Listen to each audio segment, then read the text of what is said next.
So as an administrator of a site or an instructor of a site, you're going to actually want to set the site up. So after you access your URL from MyOisy, which is where you originally get it, and if it's a course, it's automatically there, um, you will have an empty C2C. So there will be nothing in here. All of our demos have had a lot of notes and forums in there. So let's talk a little bit about how you would set something up. Thus, on the home page, everything would be blank, and typically you would go to the forum icon here at the top and show forum tools. So I'm just going to click on it, and now all of a sudden we have all the forums with all the options. Now this is not what it's going to look like when you first start, because you're actually going to have to click in here and create a forum. It's quite easy to do. We simply type and create the forum. So whatever the forum is, I could say week 10. If it's a course, I could say it's about, announcements. If it's administrative and or a course, sorry, we need to type. And of course, if we make mistakes, we can rename. And let's just create that forum, and I'll show you where it goes. It always goes to the bottom of the list. Okay, so that's how we recreate it. Now, if I wanted to rename that, I could very quickly rename it. I could also delete it. Sometimes, as you can see, we have some hidden ones here. If it's a course, or even if it's an administrative environment, the administrator often sets up and adds notes to begin the forum discussion, and thus you can hide the forum.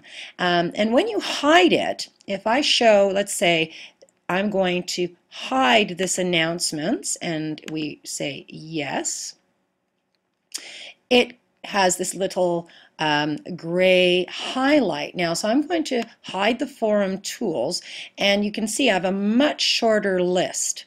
But if I show forum tools again, it allows me actually to go to that forum, even though it's hidden, and begin to create notes about what anybody is supposed to discuss in this area, or resources, or whatever else you want to set up. And basically, when you go back to your forum index, at any point in time, you click on that little cog again and you show it, and it reveals it to the community. These arrows are for moving the forums up and down. So you can create them in order, but we don't always create them in order, so we may want to move them up or down. If we're right at the bottom and we very quickly want to get it to the top, that little button here is getting it to the top, so we can move things around easier. You can also set up your environment so that, especially when it's a course or something that's constantly changing, that the newest thing is always at the top.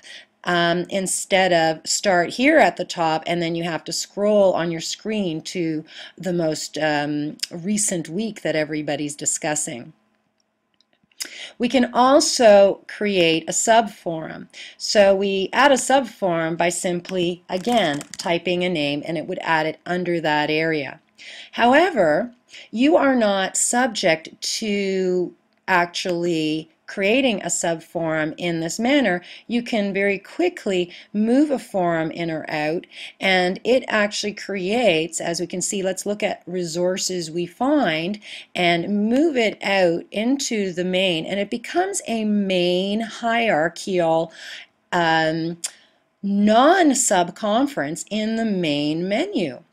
And thus, sometimes when we're in discussion, whether it's a professional community or a course, we all know that a discussion can take off and it's a sub-menu, but really then it becomes a main topic of conversation, and thus we can move it. The hierarchy is not constricted when you first set it out. It can change as you go along, and that's also a knowledge-building principle and very useful for us to use as we move ahead, because we never know what's going to happen. So subforums we can add initially this way, or we can move them around later as you're setting up the course.